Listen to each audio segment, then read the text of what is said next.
Hello and welcome to Fast and Factual on Firstpost. We begin with the latest from the Israel-Hamas war. The International Court of Justice is expected to give an interim ruling on South Africa's allegation that the war in Gaza amounts to genocide against Palestinians. The emergency measure by the World Court could expose Israel to international sanctions. The ICJ order could order Israel to stop its three-month campaign in the Gaza Strip. ICJ rulings are binding and cannot be appealed against, although the court has no power to enforce them.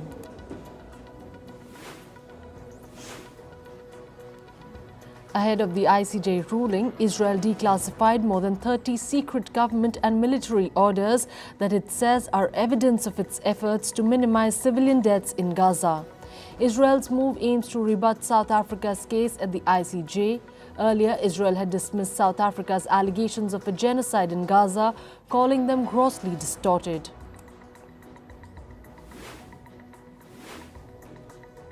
Hamas says it will abide by International Court of Justice's ruling calling for a ceasefire in Gaza as long as Israel reciprocates.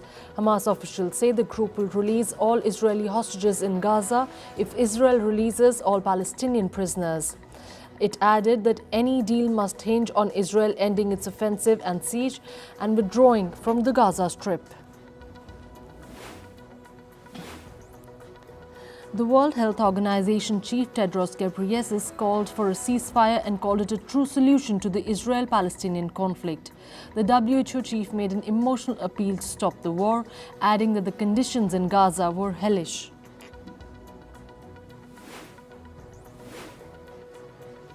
According to reports, the CIA chief and the Israeli intelligence chief will meet Qatar officials for talks on a second potential Gaza hostage deal and a pause in fighting. CIA head William Burns and Mossad chief David Barnea are expected to meet Qatar's Prime Minister and Foreign Minister in Europe this weekend. Sources say Egypt's intelligence chief Abbas Kamil will also be a part of the talks. Meanwhile, Qatar has strongly criticized Israeli Prime Minister Benjamin Netanyahu, accusing him of deliberately obstructing ceasefire and talks on hostage deal with Hamas. Qatar's foreign ministry said Netanyahu has been obstructing talks for his personal gains and called his statements irresponsible and destructive. Doha's rebuttal came after Netanyahu allegedly criticized its mediation efforts. According to reports, Chinese officials have reached out to their Iranian counterparts to help rein in attacks by the Houthis on ships in the Red Sea. China reportedly said if the attacks in the Red Sea did not stop, Tehran could risk harming business relations with Beijing. The attacks, which the Houthis say are in support of Gaza, have raised shipping costs and insurance and have disrupted key trade routes between Asia and Europe. On to other top stories. The southern U.S. state of Alabama put to death a convicted murderer using nitrogen gas. This was the first time the controversial method was used. The method has been decried by human rights advocates. 58-year-old Kenneth Smith was on death row for more than 3 decades after being convicted of the 1988 murder for hire of a pastor's wife. Former U.S. President Donald Trump took the witness stand in Jean Carroll's second defamation trial against him. This is the first time Trump provided court testimony relating to sexual assault claim against him. However, Trump's testimony lasted less than 5 minutes, where he called the accusations false. Trump has repeatedly called the case a hoax. The United Kingdom has suspended free trade deal talks with Canada after nearly 2 years of negotiations on a post-Brexit agreement. Both sides were miffed about the lack of access to agricultural markets. Canadian farmers complain they've been effectively shut out of the British beef market because of regulations banning the use of hormones. France's top court has said that large parts of a new immigration law must be scrapped. The new law includes restrictions on access to welfare benefits for migrants and to citizenship for their children born in France. Most of the scrapped clauses were introduced by opposition right-wing lawmakers. The ruling comes as a relief to President Emmanuel Macron, who made the bill a key plank of its second term. India marked its 75th Republic Day with a grand parade at the Kartavya Path in the capital, New Delhi. French President Emmanuel Macron was the chief guest for the celebrations. The parade showcased India's military might, highlighting the goal of self-reliance. An array of homegrown weaponry and military equipment were on display. The parade this year was largely women-centric, with an all-women tri-services contingent marching down for the first time. Thousands came out in Sydney to protest Australia's National Day celebrations. The protesters carried out Invasion Day rallies in support of Australia's Indigenous communities. Australia Day marks establishment of New South Wales as a penal colony by the British. Indigenous Australians reject the holiday as marking the start of injustices under colonisation. NASA's Ingenuity Mars helicopter has officially ended its nearly 3-year mission after sustaining rotor damage during its last outing. The Mars helicopter made history by achieving the first powered flight on another world. The tissue box-sized aircraft lifted off the surface in April 2021. On to some climate news now. Tens of thousands of people in Australia's Queensland state were without power after the cyclone Kirrily hit. The cyclone has been downgraded to a tropical low after making landfall in Australia. A severe weather warning is still in place for heavy and intense rain.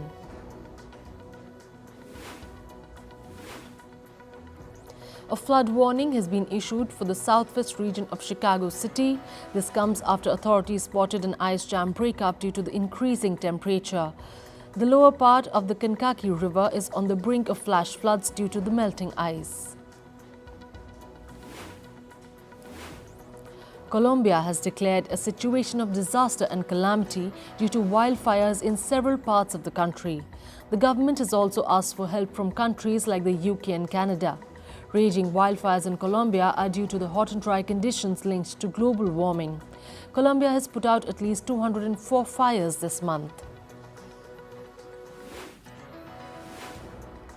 Temperatures in some parts of Spain shot up to 30 degrees Celsius on 25th of January. The temperature was unusually high for a winter month. In around 400 weather stations, the temperature touched nearly 20 degrees Celsius. Rising temperature in winter months in Spain has raised concerns about climate change. Western and northern Japan are witnessing heavy snowfall. The extreme weather has caused widespread disruption in the transport network. Heavy snow paralyzed kilometers-long traffic on roads and highways. The government deployed army troops to help in relief efforts. China's Shanghai city was hit with the year's first cold wave. A yellow alert for low temperature was issued by the weather department. Mercury took a dip of -5 degrees in the suburbs. Railway officials conducted anti-freeze inspections at regular intervals. Moving on to business and tech news, Tesla lost $80 billion worth of market value yesterday. The electric vehicle maker saw its stocks tumble by 12%. This came after CEO Elon Musk warned that Tesla's growth this year was expected to be lower than normal.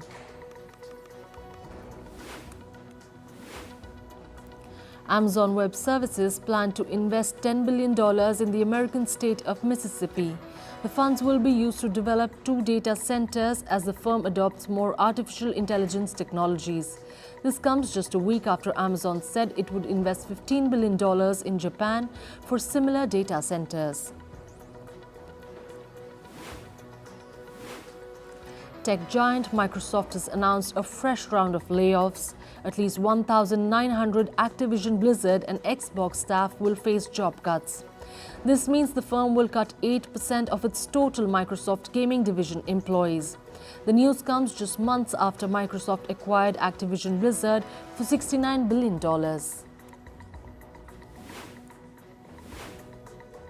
Indian food delivery firm Swiggy has announced a second round of layoffs. Swiggy will let go around 400 staff in a bid to lower costs.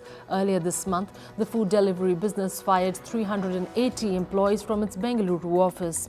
The layoffs come at a time when Swiggy is eyeing to list itself on the Indian stock market. Russian President Vladimir Putin has announced that his country will expand their operations in India. Russian oil and gas giant Rosneft will invest more after already spending $23 billion in India last year. Now, Rosneft says it will develop a port and a purchase network of petrol stations. Putin made the announcement of Rosneft's new ventures at a university convocation yesterday. Technology giant Samsung has partnered with Indian delivery startup Blinkit. Now, Samsung's latest flagship phone, the Galaxy S24 Series, will be available on the Indian delivery app. According to the South Korean firm, people in India will be able to buy the S24 Series while sitting at home, which will get delivered in just 10 minutes. The Blinkit delivery of S24 phones will be available in the Indian cities of Delhi, Mumbai and Bengaluru. Apple iPhone sales have dipped in China by over 2% compared to last year. This comes as sale of phones by Chinese manufacturer Huawei topped the charts. Huawei announced massive discounts on its phones worth almost $70, which undercut the sales of iPhones. Apple continues to face challenges in India, which is its third largest market. This comes after the Chinese government banned its officials from using the iPhone. Meanwhile, Apple will allow software developers to distribute their apps to users in Europe outside of Apple's own App Store. However, the apps will have to be screened by Apple for risks and fraud. Apple will also charge a 27% commission on proceeds of apps on the iPhone not linked from the Apple Store. This comes in response to a new EU law which demands app stores to let their users decide which apps they want on their mobile phones. Apple has released new tools for app developers to begin making apps that users can download from other app stores. Meta platforms will tighten the settings to send messages on Instagram and Facebook. This will be done to prevent minors from directly communicating with unfamiliar users of social media platforms. The big tech firm said that it will safeguard teenagers from unwanted contact. Online streaming firm Netflix will discontinue its cheapest ad-free plan in Canada and the United Kingdom. The plan costs almost $12 and will not be available to customers starting next month. Subscribers will now have to choose between the basic ad-supported plan of $7 or the premium ad-free plan, which will cost $23 per month.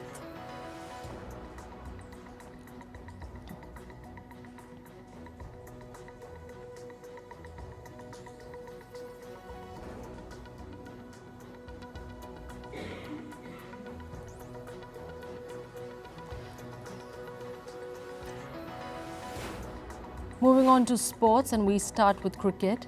Zimbabwe's Wesley Madivere and Brandon Mavuta have been handed a 4-month ban from international cricket. This is because they've been found guilty of recreational drug use. Zimbabwe's cricket board has also fined both players 50% of their salaries for the next 3 months starting from January. In football, South Korea drew 3-all with Malaysia in the AFC Asian Cup match last night. After South Korea took a lead in the first half, Malaysia fought back after half-time. The game was 3-2 in favour of Malaysia, then South Korea scored a penalty in injury time. Despite the draw, South Korea have advanced to the knockout stage. They will face Saudi Arabia next on 30th of January. Bahrain beat Jordan 1-0 in last night's AFC Asian Cup group stages. Abdullah Yusuf Halal scored the only goal of the match in the 34th minute. Bahrain next faced Japan in a knockout match on January 31st.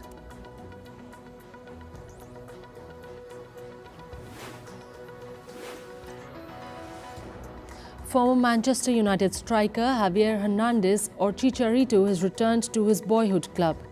Chicharito will now be seen in the colours of Chivas Guadalajara. The 35-year-old Mexican striker has made the move from the American club Los Angeles Galaxy. Chicharito says he will play his last leg of football in his home country of Mexico.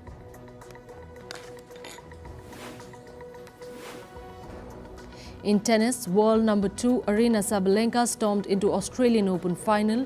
Belarusian Sabalenka beat American Coco Gauff 7-6, 6-4 in straight sets. The match lasted 1 hour and 42 minutes. Sabalenka will now defend her Australian Open title on Saturday.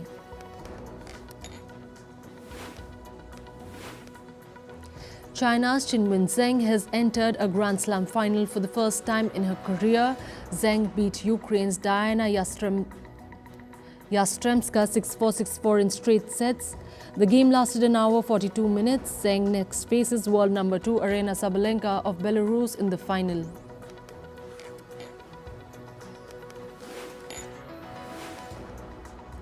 In Formula 1, Charles Leclerc has extended his contract with Ferrari. Leclerc will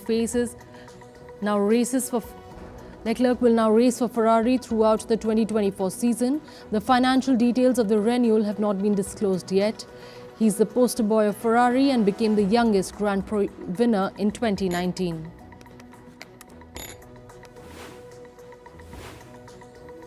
India women beat Namibia 7-2 in Hockey Fives tournament. The match was played in Oman's capital Muscat. Right from the start, the Indian attack had Namibia on the back foot.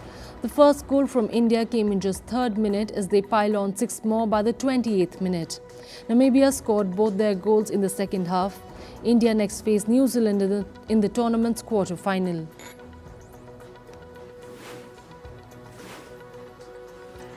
In basketball, Golden State Warrior point guard Steph Curry has been snubbed from All-Stars.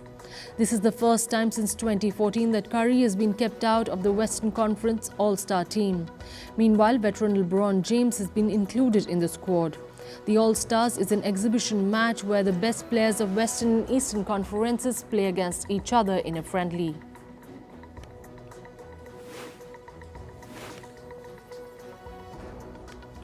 Christopher Nolan's directorial Oppenheimer finally gets premiere date in Japan. People in Japan will be able to see the film from the 29th of March. The subject of the film, which revolves around the creator of the nuclear bomb, was a trigger for the Japanese people as it was the only country hit by a nuclear bomb during the war.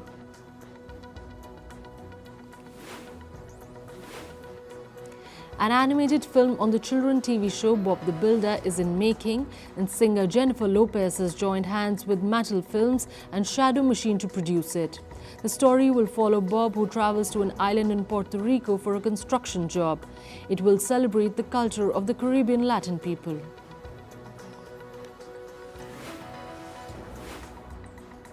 Madonna's agency is ready to vigorously defend a case filed against her. A lawsuit was filed by 2 New York residents who claimed that she started her show 2 hours late. In response to the lawsuit, her agency stated that the show opened on time as planned. A slight delay happened because of a technical issue, which was well documented in press reports as well.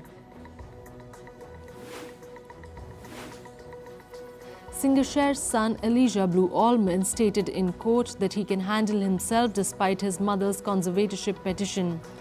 Allman also accused his mother of being abusive towards him.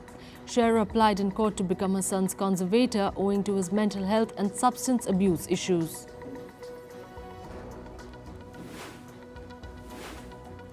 Rapper 50 Cent took to Instagram to debunk rumors of using slimming drug Ozempic. He set the facts straight by writing that he lost the weight by going to the gym. This comes after reports which stated that he lost over 18 kgs by taking a drug.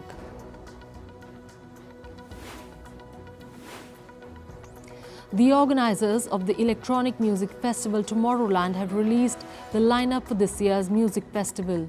Over 400 artists will be participating, which include names like David Guetta, Eliza Rose and The Tale of Us. The event will take place in Belgium in July.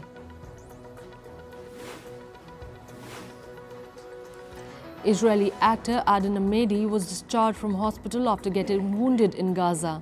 The former actor said his team sustained injuries when a bomb went off while they were detonating a Hamas tunnel. Ahmadi, who has completed his mandatory military service, joined the forces again when the Gaza war began.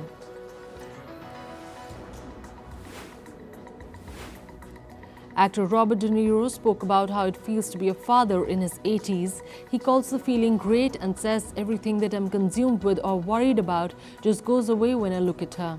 De Niro embraced parenthood with Tiffany Shen in April last year. The first hearing of actor Alec Baldwin's manslaughter case will happen next month. The actor wants a speedy trial to minimize public vilification and suspicion. In early January, Alec Baldwin was charged with involuntary manslaughter after a fatal shooting of a cinematographer in 2021 during the shooting of the film Rust. The actor has stated previously that he did not pull the trigger. Actor Chris Evans, Margaret Qualley and Aubrey Plaza will be seen in the upcoming film Honey Don't. In this dark comedy film, Evans will play the role of a cult leader. The release date is yet to be announced.